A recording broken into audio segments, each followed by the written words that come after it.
hello, and welcome everybody to Misfit Corner Comics. This is the artist known as Andrew speaking. We are live streaming, and it's Friday night, and you are in the Nerd Den. And of course, now everybody's coming in. How's it going, my friend? How's it going, Avery? Yo. Yo.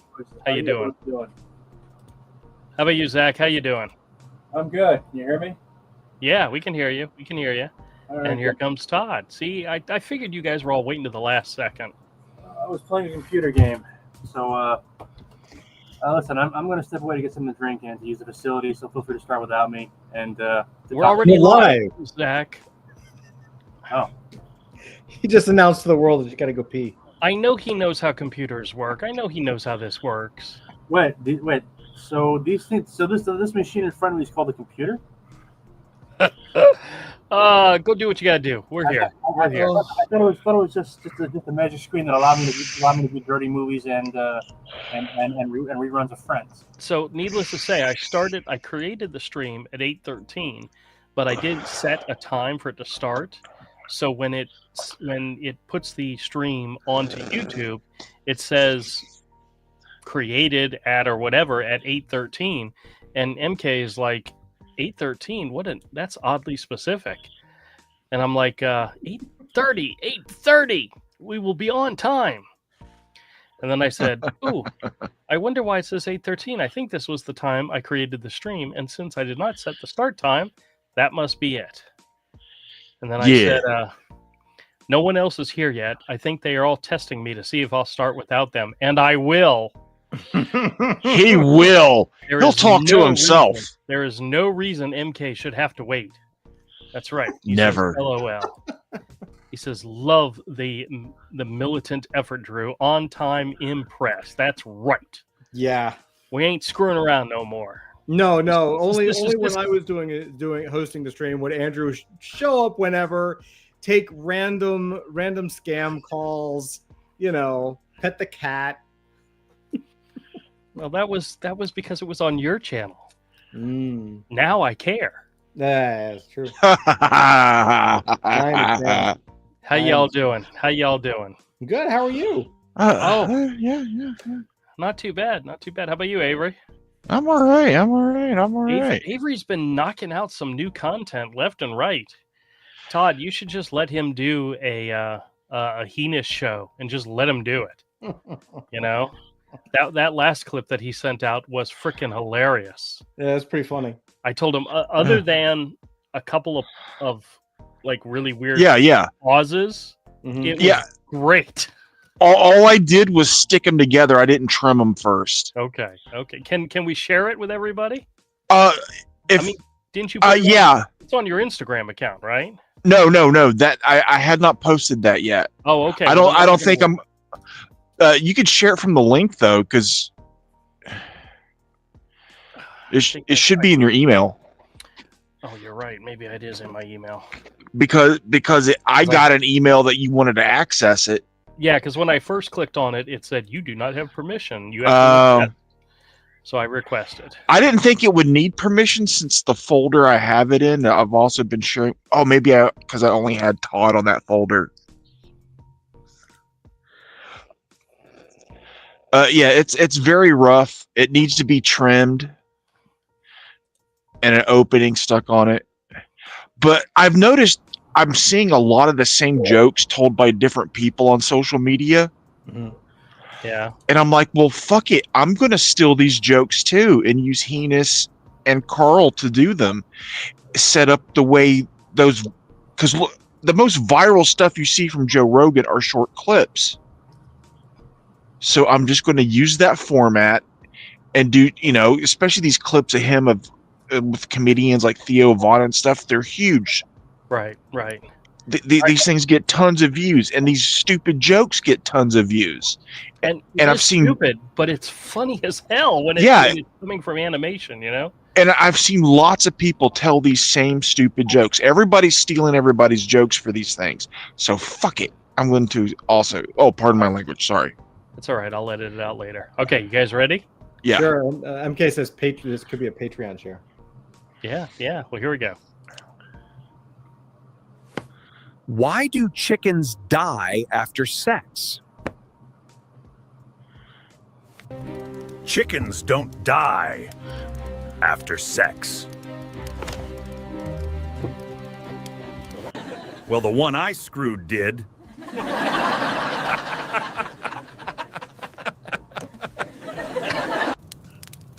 Stupid mortals.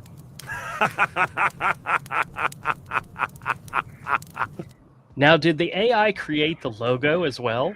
Yes, Yeah, it did. Wow. It did a really good job. It did. It did. Now I need to create an opening credit thing that's like the Heinous experience, Right. with right. like a lightning bolt He-Man style that flashes and creates the logo, and then go into whatever stupid joke I'm having them do. Right. And even something as short as this is perfect. Yeah, exactly. Yeah. This is meant to be short, quick, in and out, in and out. I mean, you can do these and create it, edit it all in a day. Yeah, Todd. Todd, Avery's showing you up. He's creating stuff in a day where it takes you weeks? Come on, be better. Do better. That's all I'm saying. Well, I'm not trying to create 10-minute videos. Yeah, I'm going for the quick clip. The quick what? What? Clip. Clip. Okay. Okay. Yeah. Sorry, Yeah, the quick clip. That's not what I know. thought. So like I said, quick clip. Just more I have to edit out. Ugh. No, that's not a dirty word. You don't have to edit that. Yeah, I know, but I probably will anyway. It's not very dirty. funny. It is very funny. All right, Todd, since the Yes. last time we saw you, have you released anything new on Adult Fantasy HQ? Yeah. Why, yes, I have. You have? Yeah, I have. Yes, episode 3 of Adult Fantasy. This is the show is out, and yeah, I think it's it still makes me laugh. So it must be okay if I'm not tired of it yet from making it. It's a little raw, but Now the question is, if we take a look at it, can we tear it apart or? yeah, do whatever you want, man. Okay. Yeah. I And, loved it. I thought it was so funny. Thanks. And I've got interesting, just while you're setting this up, Doc did something wonderful. We ended up talking about these episodes. So like episode 1, episode 2, now episode 3. So I'll be releasing those on Patreon. So it's sort of like a behind the scenes, like making of kind of a deep dive on how everything was made for Patreon. So I'll be posting that. I'll post 1 and 2 probably this weekend, maybe early next week, and then I'll probably post episode 3 next week as well, just to kind of catch up. I'm still trying to get everything, all the dust to settle from the launch and everything, but yeah, we'll get that settled pretty soon. All right. Now, if we end up stopping and commenting and saying something about the video, you're not going to be upset with me, are you? No, you're good. Okay.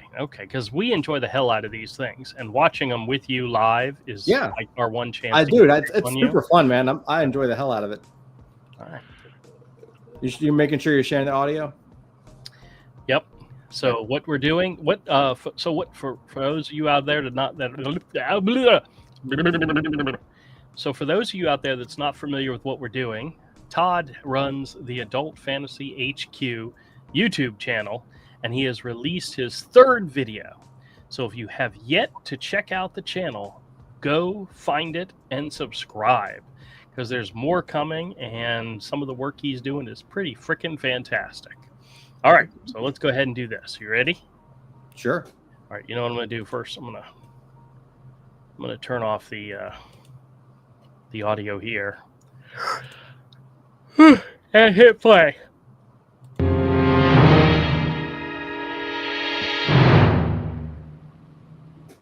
Thank you for watching Channel 11. This is WBKN-TV, serving Greater Brooklyn. This concludes our broadcast day. Ladies and gentlemen, our national anthem.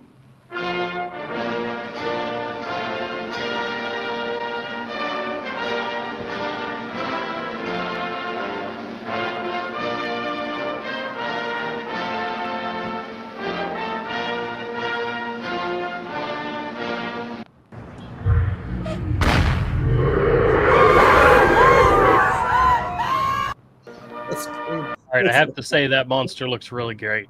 That's what you so I didn't talk about this, but like so the screams are all me basically. Oh, really? Yeah, I'm using AI to change it to a female whatever, but it's like me and then my daughter screaming, but it's pretty much me going ah, ah, ah, like that, and then changing it to a woman's voice. If you go back, like All right, we got to watch that again. yeah.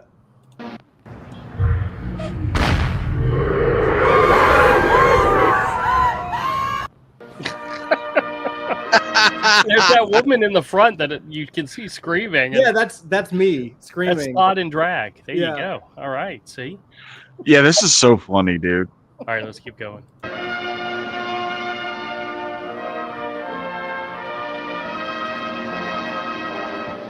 We interrupt this program for a special news bulletin.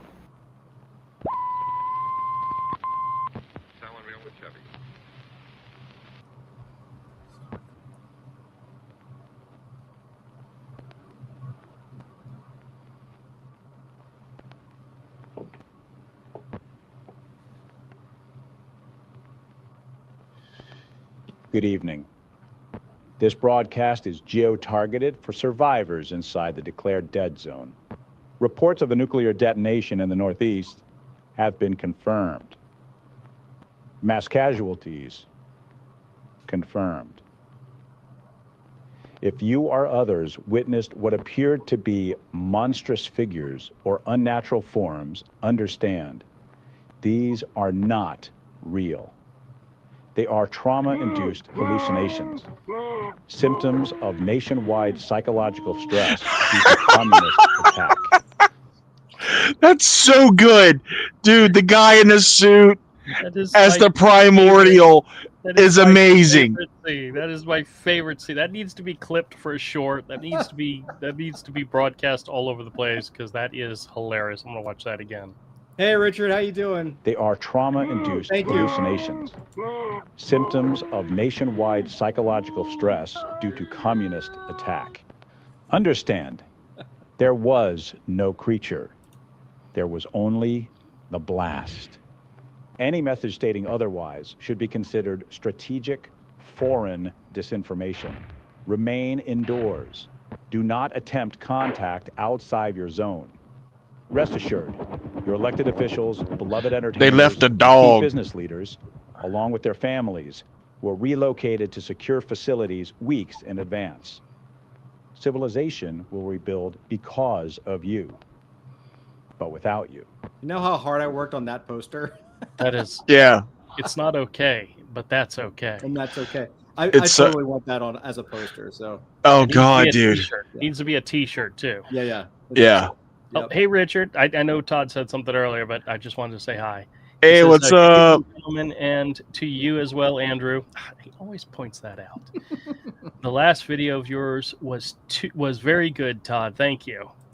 Thank Excellent. you. Well, glad you liked it. It was fantastic. All right, we'll keep going here. Now, as required by Section 4 of the Cultural Inclusion Act, please welcome one of our preserved cultural representatives. The smile on his face is hauntingly creepy. It's also Todd's smile. I know. When Todd's done something really shitty and fucked up, that smile he gets, yeah. Yep. So sad. It captures your Good evening. expressions, you know. In the quiet that follows devastation, we reach for meaning. For some, the night is long. But even in darkness, we remember. Where there are thorns, there were once roses. Where there is ruin, there once stood joy. If today we weep, it is because yesterday we loved. May peace find you. May courage hold you. And may the memory of what was become the seed of what must be.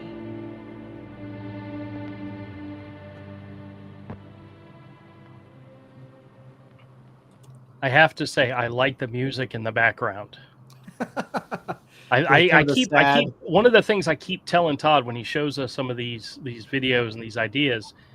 I keep saying, there's got to be background music. He's like, no, I'm not putting background music in. I'm not doing that. It depends But on it the worked shot. out really good for this one. Yeah, it depends on the shot. And you notice that it's only during her scene. Yeah, yeah. You know, it just depends. MK says, "Ha ha, I love the reply when she's done." And Richard says, reminds me of Brandon. Brandon. Brandon. What's Don't think Brandon? too hard, Andrew. It's Sleepy okay. Joe. Sleepy Joe. Oh, okay, gotcha. And then MK says, "I love the should I keep going or stop here?" Awkward pauses. Golly, that was just swell. And finally, before we leave you tonight, a quick word to our friends in the civil rights movement. Puedes ignorar este mensaje. Todo está bien. Por favor, sal y disfruta tu día. You will not be forgotten. God bless you, God bless America, and good night.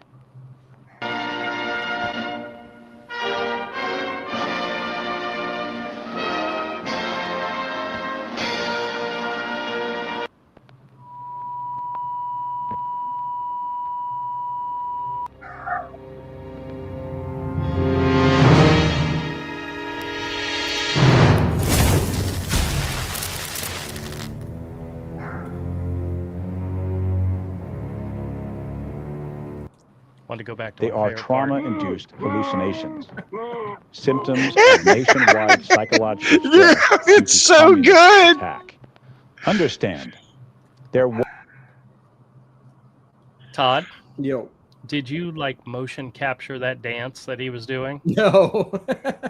I think you did. I think you did because that looks like your moves. I dance. This kind of is, yeah. I have video of you on the dance floor. That reminded me a lot of that.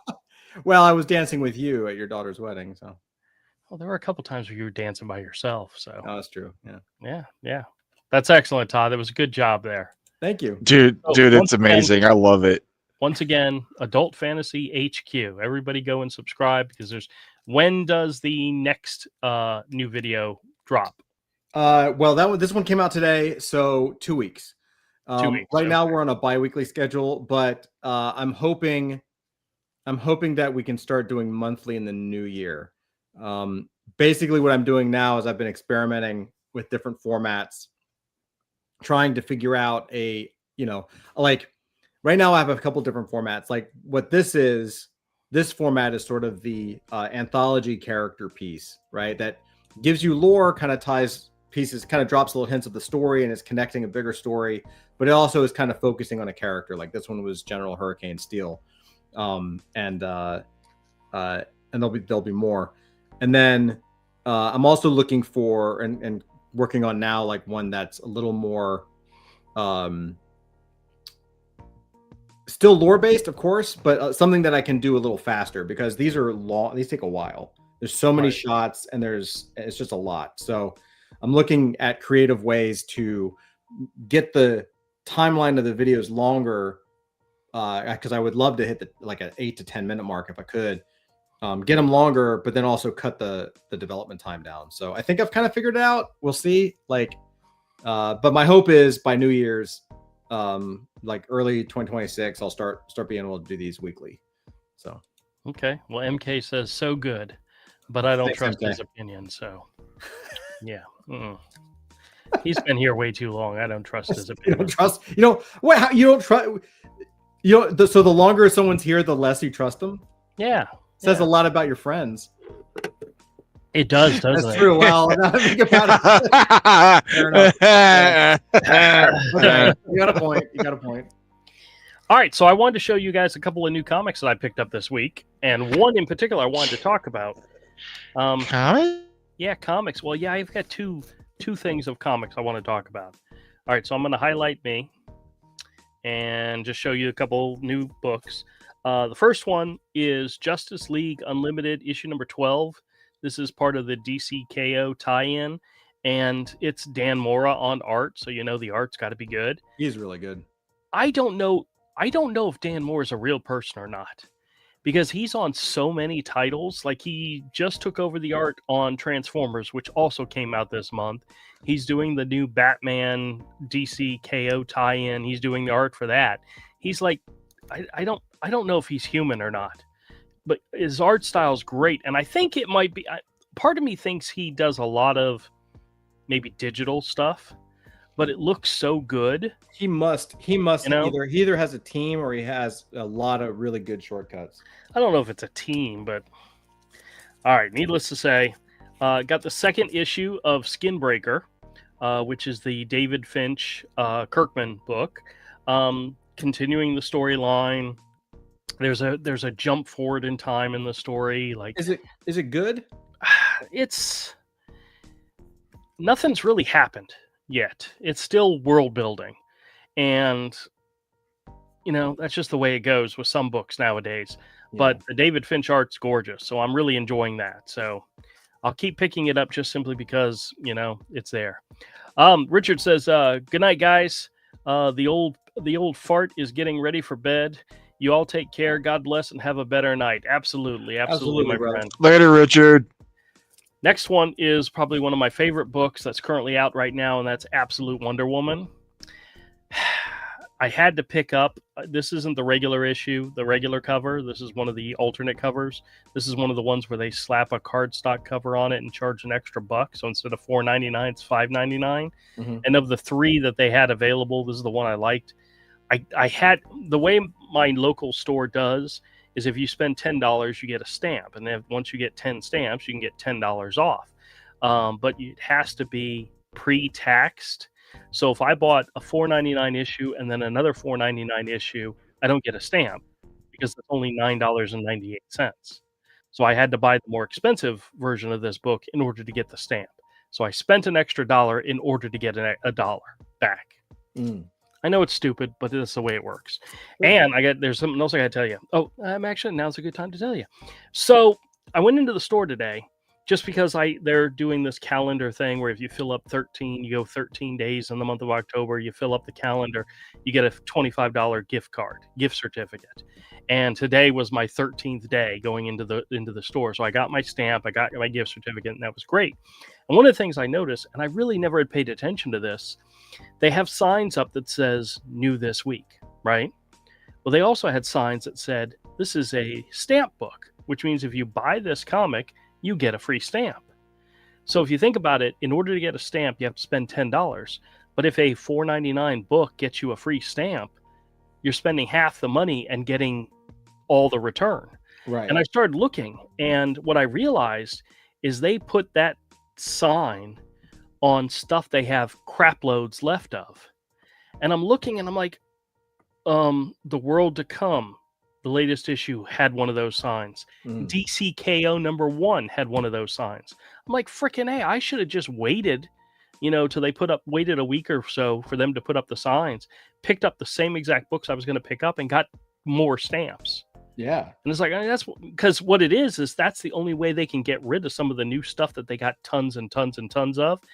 Let me correct that. It's the only way they can get rid of it at cover price.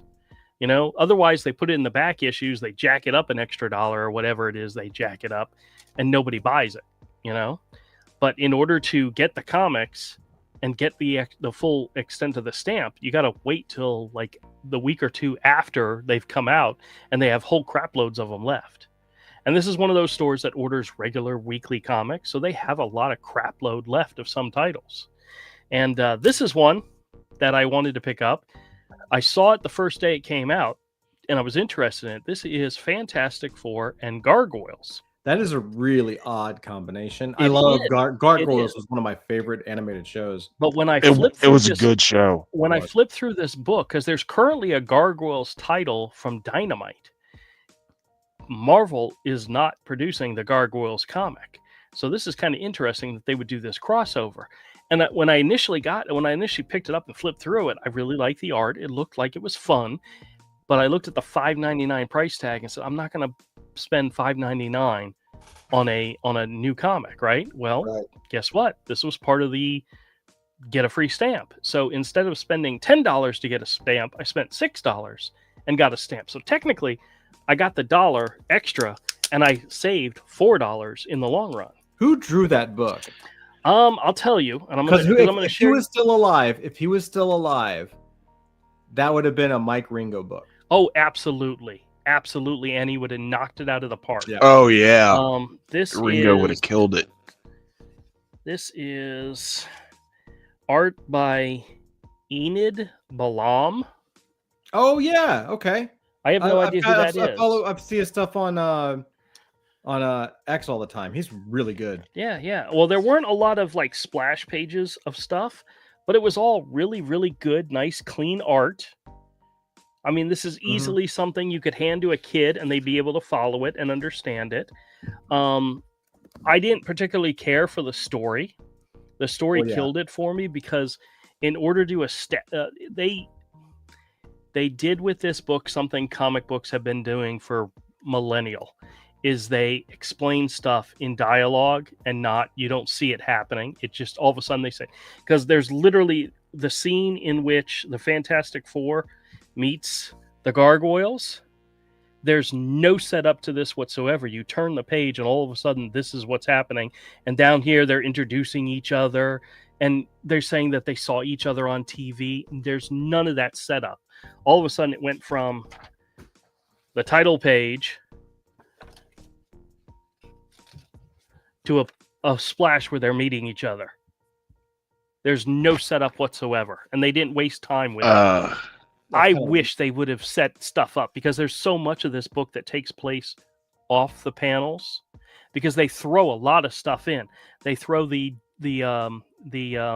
Gargoyles bad guy, the human that has the battle suit that looks like a gargoyle. He's in here, and they throw in Iron Man, and the two guys know each other, and there's stuff that's thrown together very quickly without any explanation.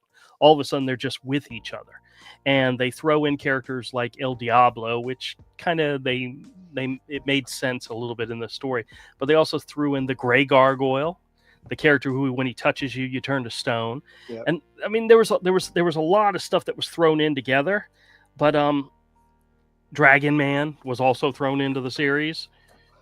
And here he is crashing out of the whatever it is he was in. But and then Demona, who is like the main bad girl for the Gargoyles, if you ever watch the series, she's at the very beginning, which is back in previous history, and then she shows up really, really quick, saves the day, and then she's gone. She disappears, and somebody says, "Where'd she go?" And she just disappeared. It's like it's the story. I mean, this is like a double-sized book. This is a pretty decent sized book. It should have. It was really just more of like a licensing thing, and they really like probably editors didn't spend two shits of time to try to figure out like what an actual story might be. Yeah, well, there's this page where Demona shows up, she saves the day, and then she's gone. And then she's literally gone the next panel. And there's no explanation why, she's just gone. It's just really weird. But overall, the art was nice. The art was good. The story was a little rushed. But this is definitely a comic that you could hand to a kid and they would enjoy it. And that's kind of what I was going for. And I was very happy about it. I don't think there's going to be a follow-up to it. They may do a follow-up at some point. But there were alternate covers. There were 3 alternate covers where they had either characters fighting alongside each other or mashups. Like there was a Thing and Goliath mashup cover. And then there was like Mr. Fantastic and Bronx, who's their like gargoyle dog. And that one was done by Scotty Young. So it was fun and playful. And then there was a Wonder Woman Demona cover and then a Human Torch somebody cover, or the Bronx or whatever his name was. Yeah. But I mean, it was all. If this was a limited series, a 4-issue limited series where we could actually build the story and see where everything came from and how everything went together, it would have been a much better series. Would have been great. It's like my biggest complaint about the Eternals movie is they tried to shove the introduction of like a whole crapload of characters into a 2-hour movie where they tried to introduce all these different characters together into a one-shot. Had they expanded it out and made it a 4-issue limited series, even a 3-issue limited series, it would have been much, much better. I think fans of both Fantastic Four and Gargoyles would have appreciated it more if there was more meat to it, more setup to it. Yeah. It's clearly like a licensing deal, and they just need the book to fulfill the deal or something. And so they, for some reason, Probably. yeah, I mean, to not even have like, all you need is like, I mean, this has been done a million times. Oh yeah. You have Team A, something happens with Team A, Gargoyles.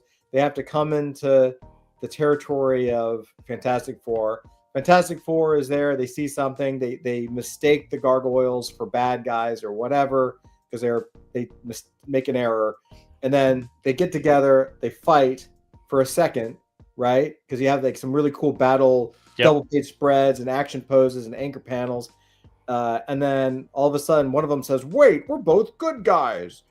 Well, whatever. the funny thing is that double page spread that I showed you is them coming at each other, and then they introduce each other, and the part of the dialogue is, "Hey, we've seen you on TV," and then the next thing you know, they're standing around talking, and the Thing actually makes a joke and says, "Oh, so we're not going to fight this out first?" It's like, Which oh, would have been better. that's boring. Like, but yeah, fight that's it out. yeah. Who else would have written a better story and drawn it to where you would have loved every single panel? Alan Davis. Well, yeah. Could you imagine Alan Davis? Because Alan Davis did that Fantastic Four, The End. It was a 6-issue series. And the Nail. And then, well, yeah, that's Justice League, though. It's not Fantastic Four. I'm referring to Fantastic Four. But the Alan Davis Fantastic Four, The End, such a great story from start to finish. It's so good. great. It's wonderful.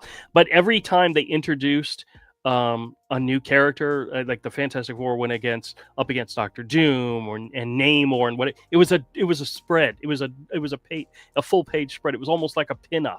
Yeah. And it was just every time a new character would show up, an important character would show up, they stressed the art and the story at the same time. I mean, because Alan Davis, this could have been that. Yeah, is what I'm saying. It could have been better, but it was actually still fun. If you have a kid out like there that Jeff Loeb does the same thing. Like Jeff Loeb, like I know he does a lot more in like Hollywood and stuff now, but like his writing became really templatized to where like when Jeff Loeb does write a book, it's like every issue has a star character, like a guest appearance character. Right. And it's always the full page splash or double page spread if there's more than one character being introduced for that issue. And then they beat them up and then they resolve. And then there's the next issue and there's another full page spread.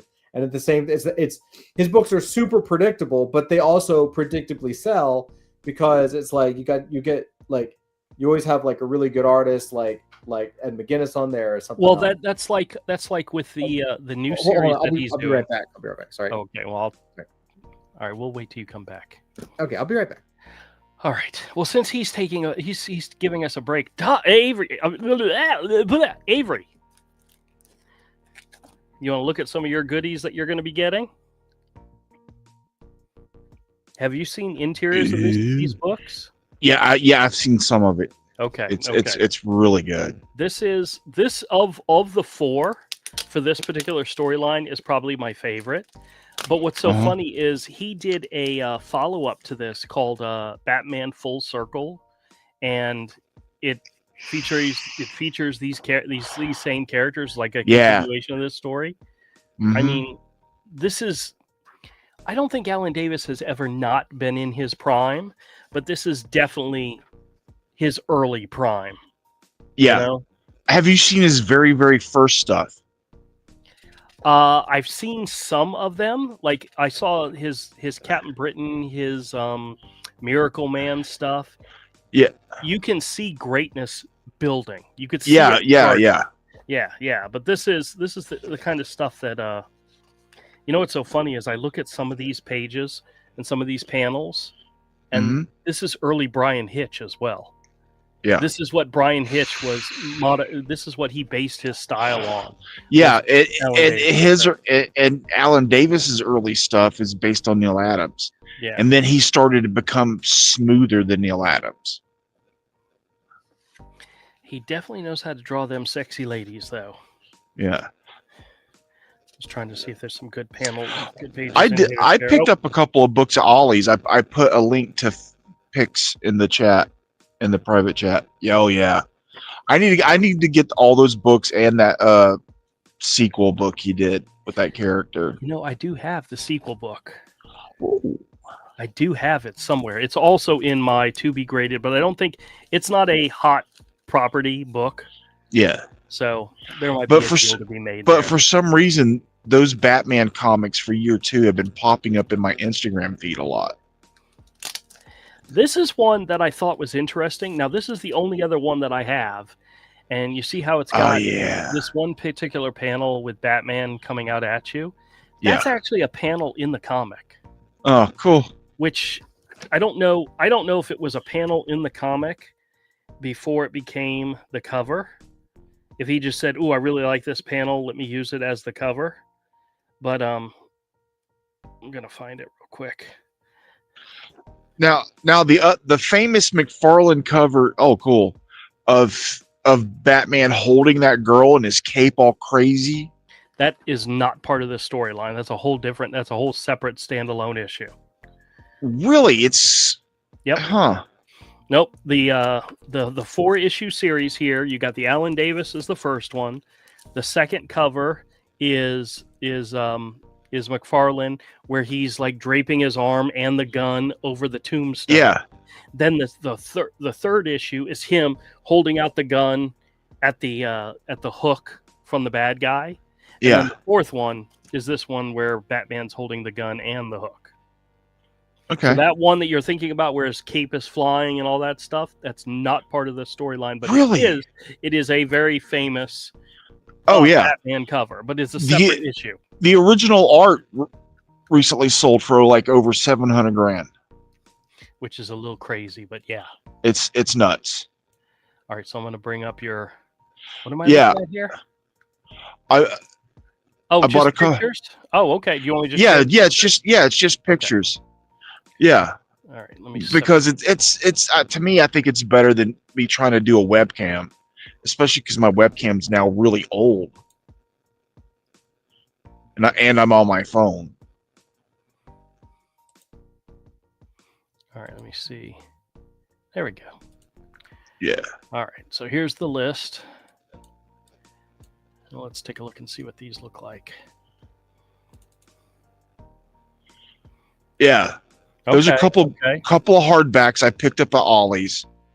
The Batman Detective is that's one of the Andy Kubert, Andy right? Kubert, inked by is it Sandra Hope? Sandra Hope, yeah, and it looks fantastic. And the Suicide Squad Get Joker book is Alex Maleev. That's why I picked them up. Was originally one of the Black Label large format comics. So this is a collection of the whole thing. Yeah. Okay. Hardback at Ollie's, $6.99. It's a good deal. Oh, okay. This is you looking through the Dark Detective one. I know I have most of those issues, if not all of them, at the store right now. Yeah.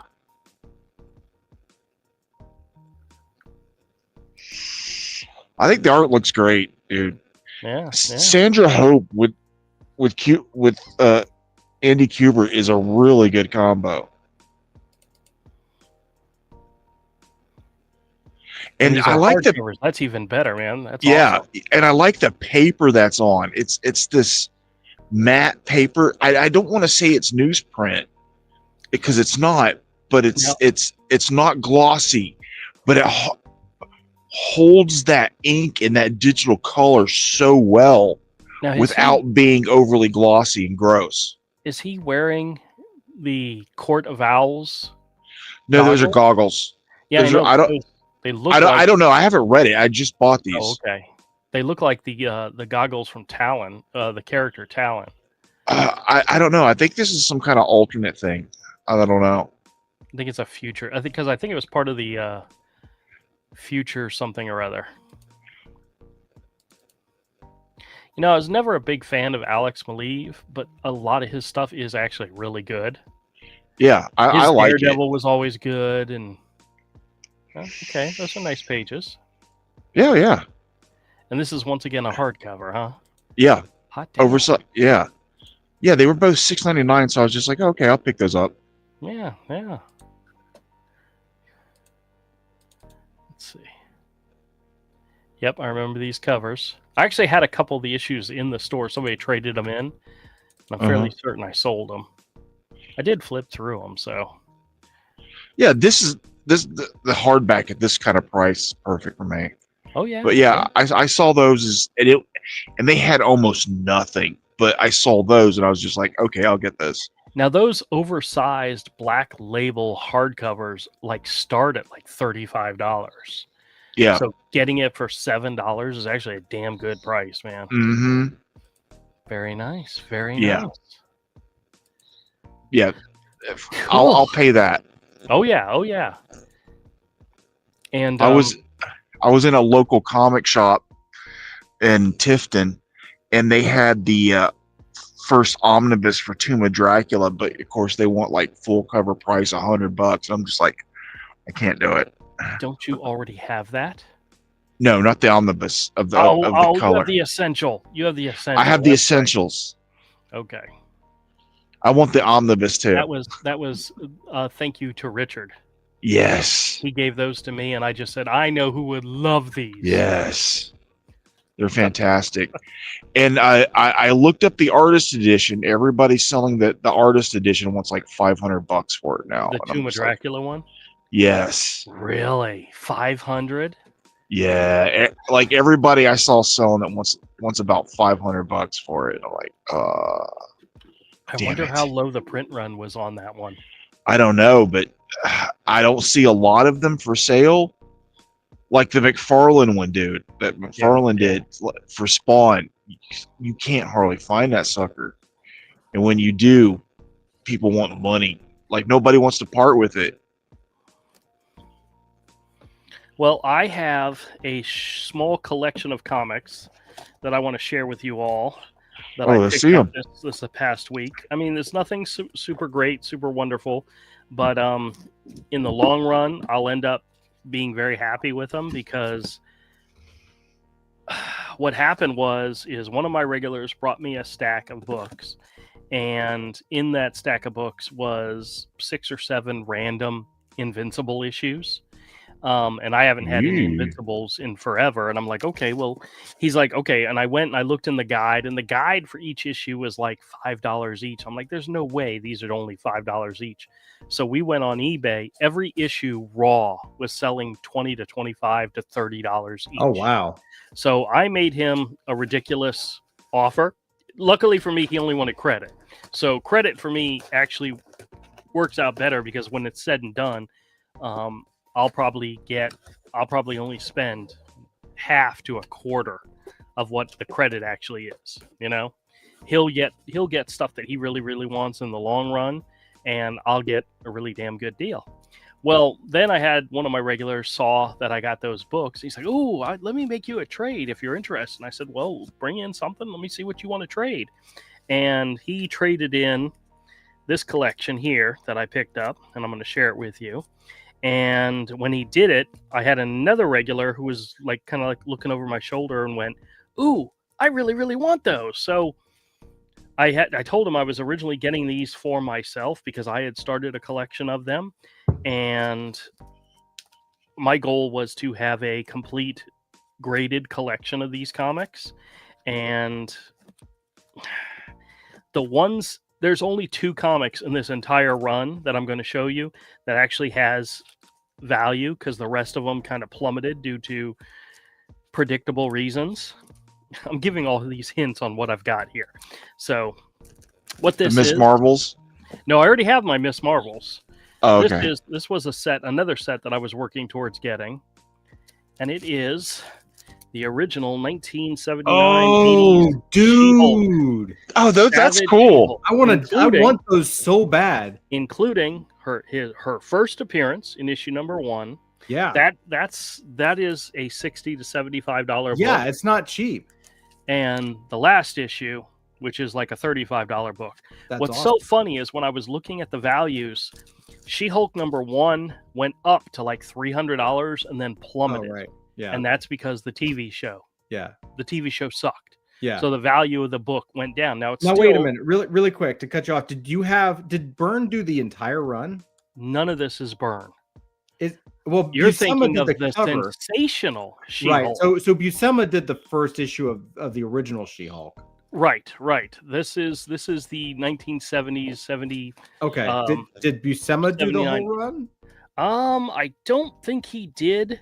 I think he did a lot of the covers. Hold on a second. I'll open up the first issue and look. I know He I did think covers. pretty sure he I did the don't think first he issue. did. Hold on a second. Do. Oh, maybe he did. John Buscema did do the art for the first issue. I don't think he did all the art though, but I mean, you got panels like this. So badass, yeah. Classic. Yeah, that's good. So this issue itself is worth money, and then the last issue is worth money. The in-between issues are like maybe $5 issues.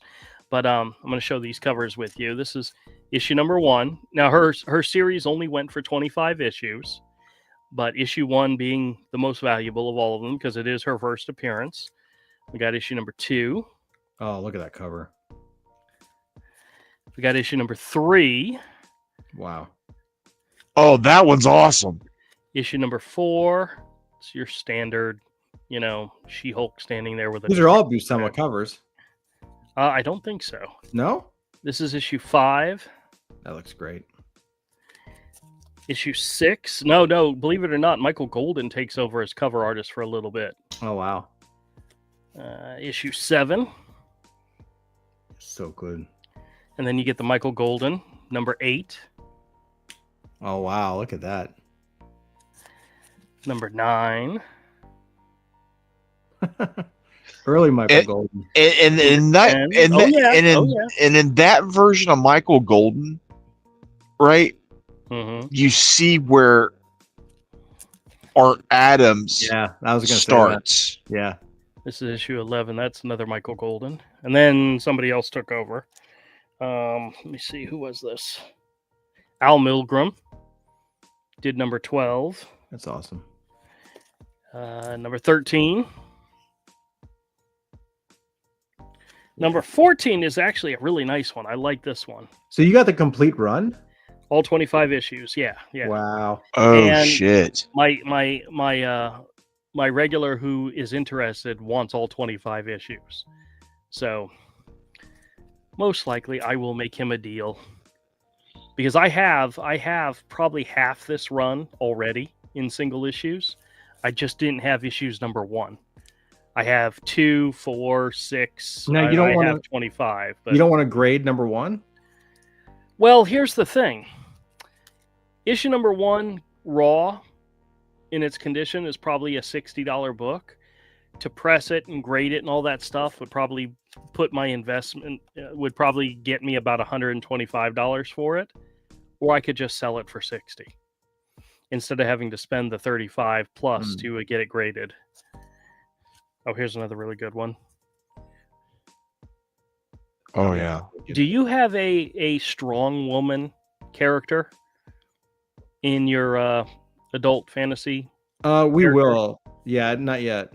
Oh, okay. Because I was going to say, if you had like a She-Hulk type character, there's a couple of these covers that would make really great homage. Oh yeah, no, I've got some ideas, but yeah, there'll be one coming for sure. That one's a cool one too. Yeah, the crazy thing about it is this title, a lot of the storylines were kind of aimed at girls, even though that's probably not who was buying the book at the time. Yeah. And then this is issue number 24. Avery, what would a strong, that's a cool cover. What would a strong woman in adult fantasy be named?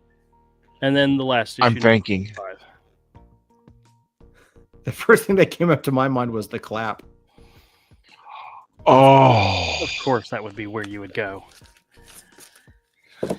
But it wouldn't be clap as in BD. It'd be clap as, yeah.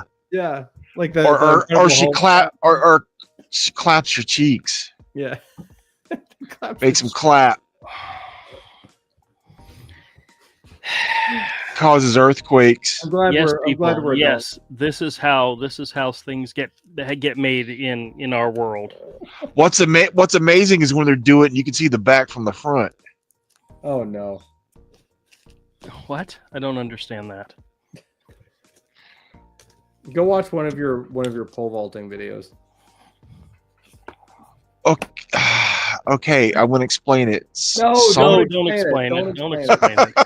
Don't explain it. He's a very visual person. He'll figure it out later. Okay. So the bottom line is, I probably won't make too much of a profit off this, but I already have somebody willing to buy the whole set if I'm willing to sell it as a set. So, well, we'll see what happens. Yeah. But I thought that was kind of cool because I think I have some graded copies of She-Hulk already. I'll have to double check my inventory. But the other thing I was trying to collect was Miss Marvel, Todd. Spider-Woman. Yes, Avery. Thunderclap. Thunderclap. I'm fairly certain there's a Thunderclap character out there already. Well, it's a word. Yeah, I so know. You could do it. You could do it, but I'm just saying I think there's already somebody out there. Oh, no, I don't have any graded Savage She-Hulk. I have issues 2, 5, 9, 10, 11, 14, 16, 17, 18, 23, and 25 already. I already have those. I have 11 out of the 25. So... Oh, it's a Marvel character and it's a dude.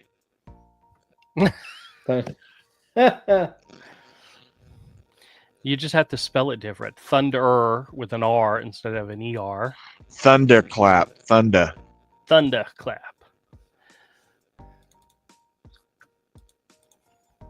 Oh, well. That's disturbing, but that sounds about right, Todd. Yeah, let me run an idea about you guys. So there's supposedly a live-action Masters of the Universe movie in the works with Jared Leto playing Skeletor. Which, Oh God! Will Yeah. people stop casting him in things? well, I mean, he's a good actor, man. No, he's not. I think he is, but in the right supporting role, he does all right. But you know, yeah, he can't get. I mean, if any guys seen Tron Ares, I mean, I've heard of stuff. But anyway, the point I'm trying to make is, since we're at the point right now where Hollywood is essentially scraping the bottom of the barrel, you know, for IP to plunder because they basically ruined everything they've touched. You know, look at, for example, Star Wars and Star Trek. I'm just wondering, at what point are we going to see a Thundercats live-action version, Silverhawks, or Star Blazer? You know, all Well, those. let me ask you a question. If Hollywood is screwing up these properties so bad, why would you want them to make those into movies, live action movies? I'm not. I'm just because, like I said, I honestly at this point I've stopped watching movies. But I stopped watching I mostly watch old movies nowadays. But only when I have time to watch anything at all. But I'm thinking like a Thundercats live action version. MK says live action Jace and the Wheeled Warriors. Oh yeah. That could be very cool. That could be very cool. Oh, that guy Juan Gideon is doing a comic that they brought back Cowboys of Moo Mesa. Yes, they did. How about, yes, they did. How about a live action of Bucky O'Hare? That could be awesome. That I same will watch- company did Robo-Knots or something, and Biker Mice from Mars. Oh yeah. Yeah. Which I have some original Biker Mice of Mars art from the comics, from the Marvel comics. That's right. You do. I own 2 of the original splash pages. Because the reason I bring it up is that, you know, Netflix does a lot of cartoons, you know, and they've been doing a lot of fan themed cartoons now, and they actually did not just 1 but 2 versions of He-Man, 2 revival versions of He-Man. The first was a continuation of the old TV series done by Kevin Smith, which it wasn't very good. The other one though was actually surprisingly interesting. It was kind of an original take on it. And then of course they did the whole She-Ra thing, which, you know, whatever. I'm just surprised they haven't done Thundercats yet, though, or Smurfs, or because they seem to be drawing a lot of inspiration from like late 80s, early 90s cartoons. Yeah. So we grew up Well, watching. they've done a relaunch of Thundercats, and it failed because the toys never sold. Yeah, the show was great. Yeah, The show was awesome. I remember that. Yeah, that was with it had the guy from Boy Meets World doing doing Lion-O's voice, but yeah. And with Smurfs, they've had like 2 or 3 Well, they've had feature movies. films. So Yeah. I don't know. Well, I don't know. I mean, I for one wouldn't mind seeing a live action version of Thundercats. I'd like, although it would depend very much on who they get to play Chitara. I would actually probably Blake Lively or what's her name, Sweeney. Yeah. Although, actually, or maybe I wouldn't mind seeing like Zendaya in that, even though she doesn't look anything like the part. Yeah, nah. She's terrible. I don't hate her, but she's nowhere near as good of an actress as they give her credit for being. She was good in the Dune movies, but that was because she was barely in them. Like in Dune 1, you saw her like in flashbacks or future stuff. She was barely in the movie, and in the second one, she was there. That was about it. Well, or maybe Zoe Saldana. I mean, but I don't know. I think the problem with the Dune movie, I think, was that with the character, they completely changed the character because it was Pete Girlboss. In the books, in the movie, that Cheney basically rides a sandworm off, rides off on a sandworm into the sunset because she's disgusted with Paul Atreides for becoming an emperor. In the books, she sticks around as his concubine and eventual mother of his heir. So, and spoiler alert, she dies in book 2 in childbirth. Sorry, but Oh no, you spoiled that decades-old novel for me. Yeah, but but here's the funny thing though. Apparently, she's also supposed to play Cleopatra. There's apparently there's been a Cleopatra movie. Who, Zendaya? Yeah. Apparently, I think it's from the same guy who did Dune. He's got a Cleopatra movie in the works. There's been a movie version of Cleopatra, a movie revival of Cleopatra, the ancient Egyptian queen. It's been in the works for like 30 years now. I mean, I think at one point it's like that and Hannibal. So it was supposed to be Angelina Jolie playing Cleopatra, and then also Vin Diesel playing Hannibal, which I can see him pulling off. He's actually a pretty good actor when he wants to be, although he hasn't done a whole lot recently. But the problem with Cleopatra is that it's gotten so wrapped up in all in a lot of really weird American political nonsense, which doesn't make a whole lot of which people are all But I mean, because but I don't know. I mean, I'd watch Zendaya play like the Queen of the Nile. I mean, it wouldn't be historically accurate, but I'm not looking for issues. I'm just looking to be entertained at this point. I mean, entertainment is important. I think part of our problem is that there's not a lot of entertaining things anymore. Well, and look, because I've been rewatching a lot of the older Star Trek shows. Now, this is going to sound blasphemous to you guys probably, but I was never a fan of The Next Generation. It just never clicked for me. I always liked Deep Space Nine though, and yeah, I don't know. I like Deep Space Nine. It's probably the same reason why I like Babylon 5. Although Deep Space Nine had better effects and better uniforms, I think. But and I've been rewatching Star Trek Enterprise, and what I'm remembering. Enterprise was good, man. Enterprise was a good show. Enterprise season 3 was good because I felt like Star Trek. Enterprise 1 and 2, it didn't really work. Yeah. But, it was the same problem they had with Picard, is that the people running the show for the first couple seasons or the first season is that weren't people who were really understood, they weren't real Star Trek fans. They didn't have Star Trek was, they always had people it was always people who'd written for the show earlier who ended up running a lot of the later shows. Like for example, Ron Moore was a big part of DS9. He got started with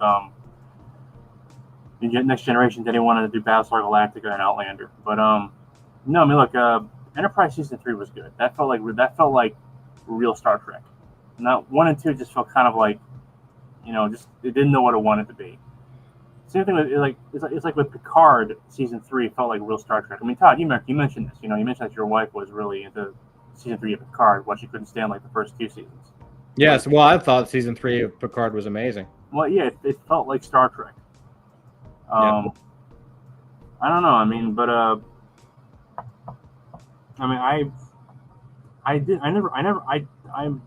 heard mixed things about Brave New World. I'm told Discovery is just don't bother. But I don't know. I mean, Drew, have you watched Brave New World? Have I? Yes, have you? No, I haven't watched anything Star Trek since Voyager. Oh, all right. Really? Yeah, I was never a Star Trek person. Never got into Star Trek, really. I was like both Star Trek and Star Wars, so I'm kind of like I like them both. Although I like Star Wars, I like Star Wars a little bit more, but not so much anymore. I mean, did you hear the story about how there was supposed to be a Ben Solo movie?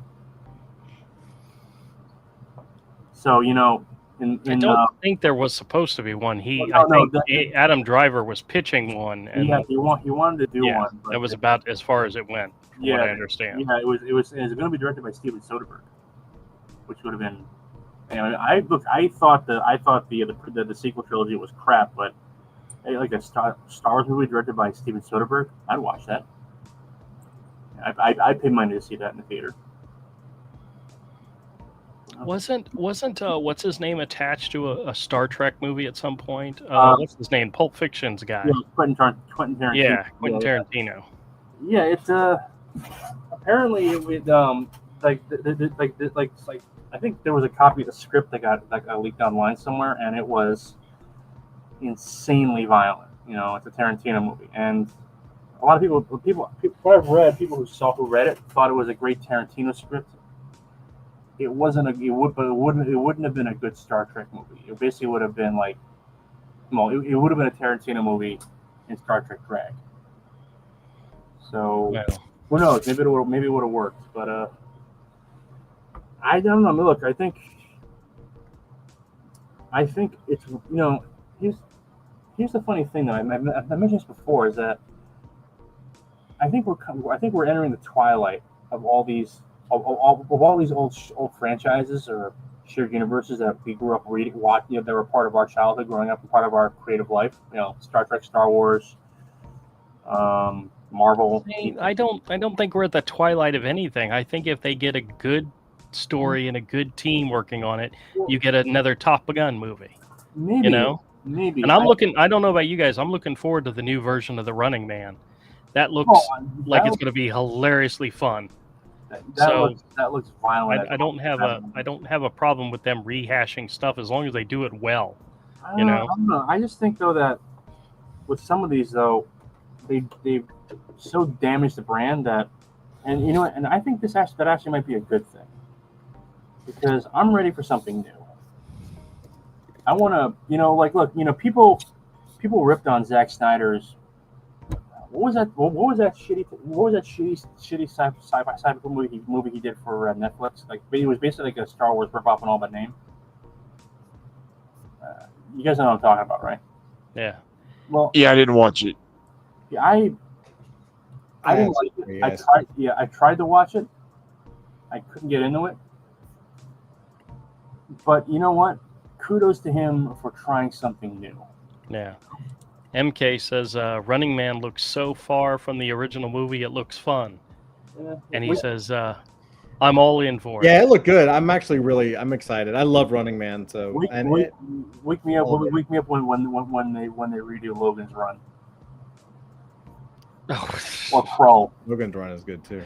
All right, what are you sharing, Todd? Right. I am going to share. Have you guys seen the Daredevil's new costume for Ultimate Universe? Maybe. Avery, have you? No. So I'm going to share with you the costume, and then I'm going to share with you what the interior work looks like. Okay. Okay, go ahead. Uh-oh. So here's the costume. What the fuck? No, it's not. Ultimate Universe. They have a couple. It looks like two little dick heads on his chest. Yeah. Two little penis heads. Ultimate Universe.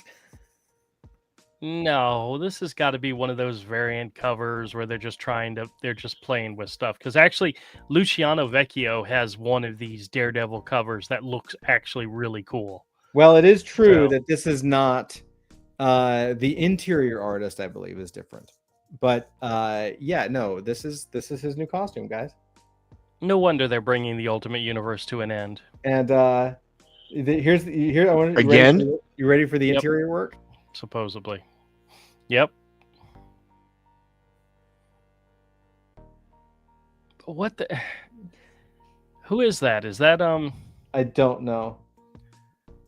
It's Javier Pulido, which is surprising because Javier Pulido used to be very good. That's freaking horrible. That's fucking terrible. I don't know. Oh. Let's see if I can get the whole thing on the page there. Yeah.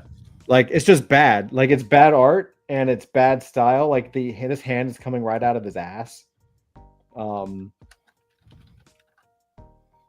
Yeah, it's really bad. And now Javier, I will say, Pulido has done good books. Like he's not a horrible artist, but he's just, I don't know, man. I was really surprised when I was like, who the crap is that? That's like not a pro. And then it was like Javier Pulido. I was like, really? Like, okay. I'm gonna show you a And then here's the model sheet.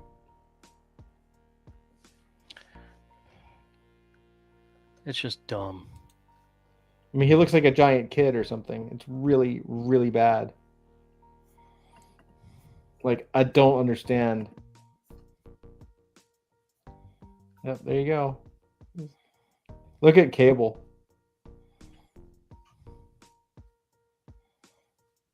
I wanted to show you guys. I'm trying to find an image of it, a good copy of it, but it is a John Romita Jr. cover for an upcoming Spider-Man issue, and it is just probably the worst cover I've ever seen him do. Really? This literally looks like a layout sketch and not a cover. And they just said, okay, we need it right away. Get it done. And we're just going to go with that. I'm trying to find the issue number to share it with you because it's in the most recent solicitation for Amazing Spider-Man. And it's just a bad cover. Do you guys hear that Humanoids publishing files for bankruptcy? Going bankrupts? Yeah. No, that doesn't surprise me. Yeah. That sucks. They were awesome.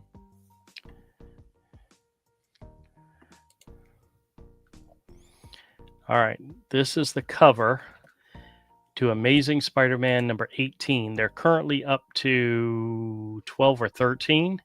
So this is a coming soon cover. I mean, I don't understand. What's wrong with that?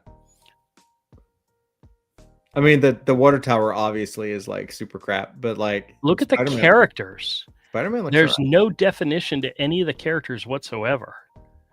They're just blocks. There's no detail, no nothing. There's no dynamics to the poses. That I'll agree with. Yeah, they look exactly like a layout sketch. Maybe this is not a finished. Well, this is not a finished cover. Well, you know what's happening with a lot of these guys is, I don't disagree, but what's happening with a lot of these guys is that Marvel, I mean, and you've seen this with the interior art, like they're not spending money anymore. Like they won't, they're like lowering page rates, right? And so what a lot of the artists are doing is they're cheating and they're shrinking like the way they draw. Like you asked about Dan Mora, like he's not human, but if you actually look at his work, if you look at that, because I looked at it a little bit, if you look at his book, that style is like half of what he was putting into Once and Future and what's the one with Once and Future? Yeah. Like Once and Future was super detailed. Like it was beautiful. Well, that's, I believe, if I'm not mistaken, that was a creator-owned project with him and the writer. But if you compare Once and Future to that book you showed, like it's basically the outlines with like very little detail. Like there's there's no shadow, there's no detail, there's no composition. He's not sitting there like Mike Mignola, like composing a page. You know what I mean? It's just like get the layout out and ship it. You know. And it looks like that's what Junior did there. Is like it's like kind of like okay here. Well, that's what they're pitching as the cover. So it's a little sad. Yeah, it's not. But I don't blame Junior for that. I blame Marvel. Well, he put his name to it, and they put a solicitation out there with his name on it. So you know. I mean, maybe also do you think maybe it's just like he hit that point where he has nothing left to prove because he's just like done it all? Yeah, here, let me show you another cover of his that's just, here's a couple. Maybe he's at that point, man. Maybe he is. I don't know, but I mean, Frank Miller hit it. Like these are not dynamic covers at all. They're boring.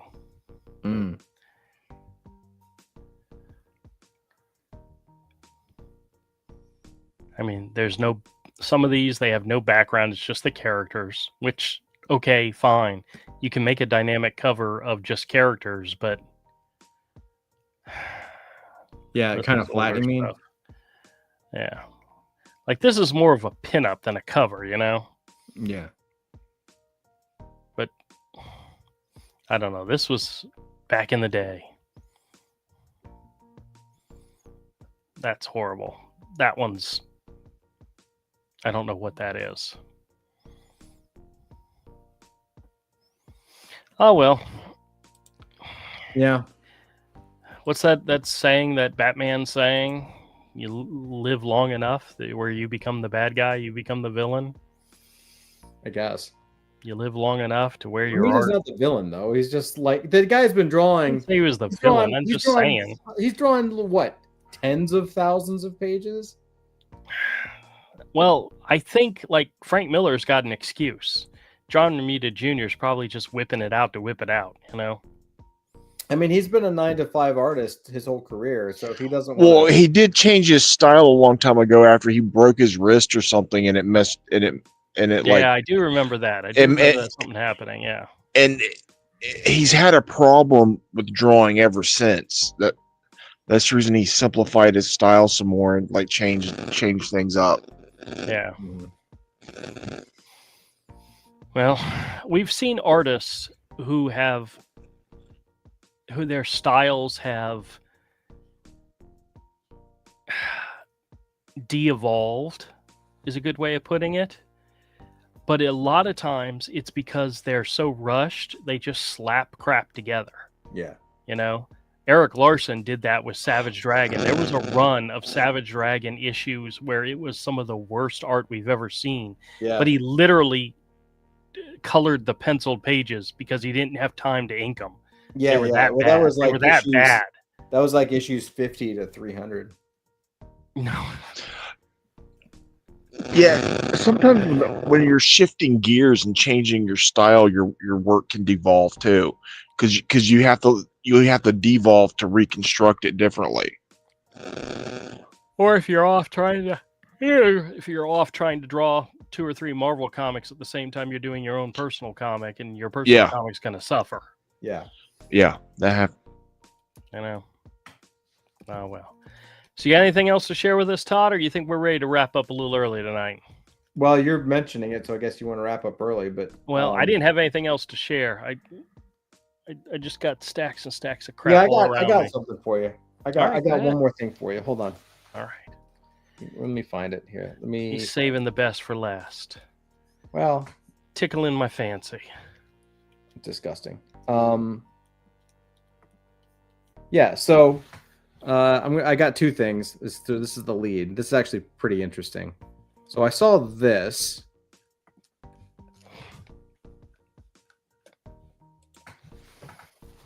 And I was like, oh, cool. I've never heard of it. Zip Comics, way back in the day, 1943. Okay. But one of the things that's interesting, and it was on Heritage, and I was like, oh, that's cool. But one of the things that's interesting about it is that this features a story by a then 16-year-old Joe Kubert. Oh, cool. And I was like, oh, that's pretty cool. And then I did a little research because I knew he started like when he was really young, right? Like he was like a baby when he started. And I was like, oh, 16. It was like, nope, that wasn't his first book. And I was like, oh, okay, well, I wonder what his first book is. And I found it. And I'm going to share it with you. Okay. It's not a good, it's unfortunately the scan is not good. It's kind of blurry, but you get to see it. So,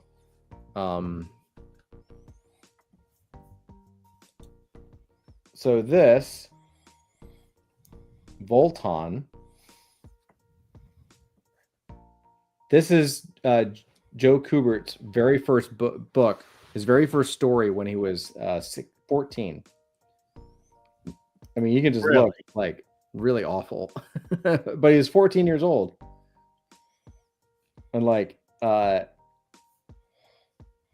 I just thought it was so cool to see, like, yeah, it's pretty awesome. Makes you wonder, what was his references? What was his inspiration back then? You know, no idea. But man, he really like. I mean, he got this done. But let me look at that leg. Like, there's oh my gosh, like he really. I mean, obviously he's a legend. But it just goes to show you that really what it takes is hard work. There's one shot in here that just made me laugh. I mean, you know, he was basically like us. Like we probably drew just as bad at 14. Well, there was probably Dick Tracy comics at that time. Yep. There were probably Spirit comics at that time. Yep. What other superhero comics could there have been? Yeah, I don't know. Prince Valiant. Well, Prince Valiant, I don't see any reference, any inspiration here. This is the shot that I love. Look at those wings, because he wasn't sure how to draw like the back, that part. He connected them to like the elbow. Right. Isn't that great though? 14 years old. And he just started working. Like that was it. What comic was this? It's called Catman. It's Catman issue number 8. Here, I'll show you. It's like, you know, a bunch of shorts. Let me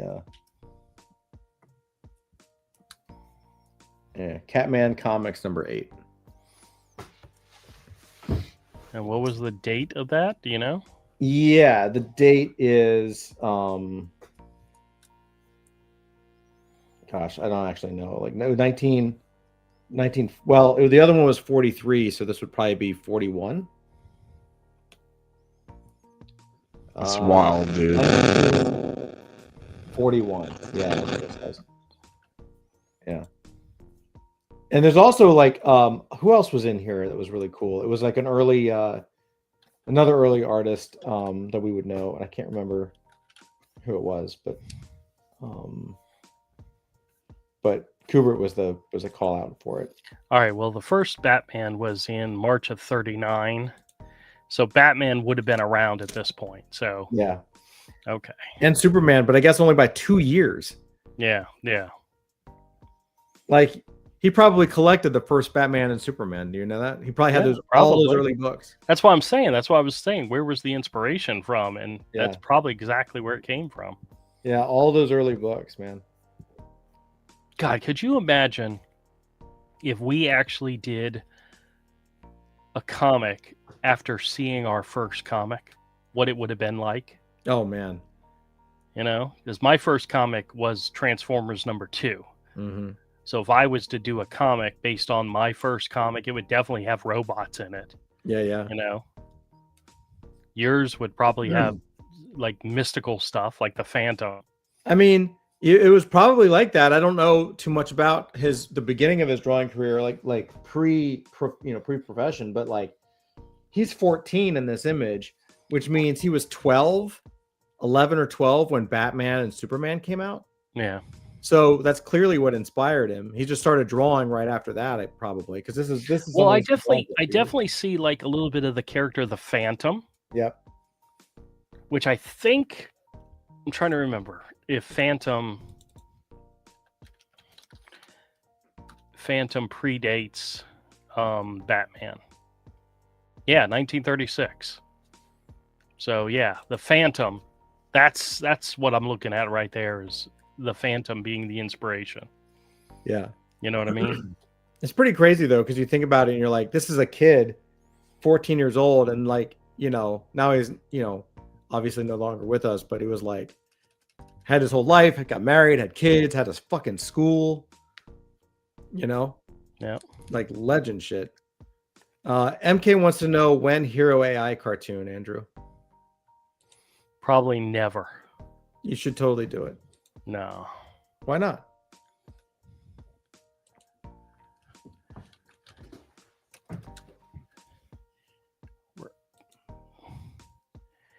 Yeah, the Shadow first appeared in July of 1930. Yeah. So the Phantom, the Shadow, these would have probably been his inspiration for these. Yeah. What about that other character that was called Daredevil, where he's like half blue, half red? It was long before Marvel. Oh yeah. Yeah, I could see that in there too. Mm-hmm. I don't know. I just wanted to share that because it's very rare that you get. I mean, we're used to saying like first appearance of Jim Lee and all that kind of stuff. Yeah. Yeah. I was like, oh crap, the original. Like, let me see if I can find the very first Joe Kubert. Oh, it's definitely cool. Yeah, it's pretty nifty. It inspires me, Yep, got to get back to drawing. Yep. I wish I had that sketchbook to draw in. I may have to go out and just buy a brand new one, and start all over again. Because Avery, we may never see that sketchbook. You're gonna see it. Good. Do you see me working hard? Do you see me doing things? I don't just sit on my ass. Yeah. I definitely see you sitting on your hands. Because you won't want to sit on your ass. Hey, if you cannot rip and make fun of your friends, especially guys, who can you make fun of? Well, all I know that's actually the title of one of the clip videos. It's if you can't use AI to make fun of your friends, why use it? All I know is that for Christmas I'm going to get you that new Daredevil shirt. Daredevil shirt. Oh, that new. Yes. The two little. That's exactly what I need. That's exactly what I want. Who okayed that? Like, who the fuck my looked at that and said, "Yeah, that'll work"? I mean, here's the question. Here's what all I gotta say about this is like you can't on one side do work that looks like that, and it's not just the Daredevil thing. It's a large number of modern comics. You can't produce work like that and then also complain about AI. Because I would rather see Midjourney that has no consistency and 6 fingers. That would be more interesting to me to look at than that shit. Like, just don't draw. Just stop drawing, Yeah. Like, if you're not going to care about it, don't do it. Oh, this was the new costume design. I don't know if this is real or if it's just an image, but this is the one that was by Luciano Vecchio. I don't know if I can make it any bigger. Hold on. So that's what she said. Yeah, I don't know what that is. No, but his new I just showed you his new costume. Like that, that's officially his new costume. So. Well, that was from the Ultimate Universe. This is from the Daredevil Punisher Trigger #1. He's gonna wear it. Okay. Well, I like the jacket. I like the jacket. I don't like all the extra horns and spikes on him, but I like the jacket. I mean, I understand you gotta like put new suits on the characters so they can sell more collectible books, but there's really no other reason for that. You know who else looks really good in a jacket is the new version of Cloak and Dagger. Hold on a second. Let me see if I got one more thing for you too. I'll make it quick. Yep. Hold on. And MK might be interested in this. This is the Cloak and Dagger from the Age of Revelation series. Mm-hmm. It's like a 2 or 3 issue thing, but Dagger looks fantastic in a jacket. Yeah, she looks good there. That's what's his name doing the art. The cover at least is by oh goodness gracious, I know his name. I'm blanking. It's not hold on a second. That's Mike McCone. Mike McCone. Oh, okay, no, that's not what I was thinking. Yeah, okay. yeah. No, probably not what you were thinking. Oh, that one's a nice one. I don't think I've seen this one before. You're not sharing anything, so. Yeah, no, I hadn't switched over yet. You can't really see that one very well. So what I wanted to share really quick is there's a new Frank Miller interview with Tim Ferriss. Okay. And Tim Ferriss is a, I don't know what you would call like a productivity guy. I don't know how you would define Tim Ferriss. He's probably most famous for a book called The 4-Hour Workweek, and he does a lot of. I mean, he's had a podcast and interviews like high performing people, and but interestingly, he's also a comic. I think he's like a closet comic nerd, because he actually had a really good interview with Todd McFarlane, earlier this year, maybe it was last year, but it was really good, and it was like you could tell that he had watched a lot of McFarlane interviews and tried to ask McFarlane questions that he'd never got before, so that McFarlane couldn't do like his canned answers, right? And so yeah, this is like 2 hours, an hour and a half, and they talk about everything. So I'm really, I haven't watched it yet, but I'm really excited to watch it this weekend. So yeah, I'm super stoked on this. So Frank Miller, Tim Ferriss, highly encouraged to listen to it, because freaking Frank Miller. So yeah, check it out. All right, here. This is another version of her in her new costume. I like the jacket. I don't know why. I just like the jacket. Yeah, it looks cool. Yeah, it works. I haven't been a fan of Cloak and Dagger in a long time, but yep. I may have to check that issue when it comes out. That new Revelations issue. Mm-hmm. May give it a shot. All the other ones I've seen so far have been, very, very lacking. Very lacking. Yeah? Yeah.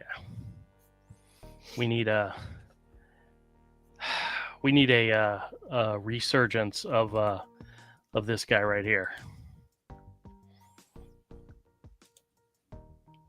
Oh, come on. Let me open it up. Ah.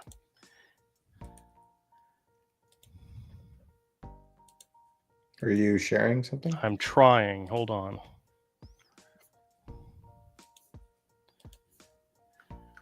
Oh, there we go.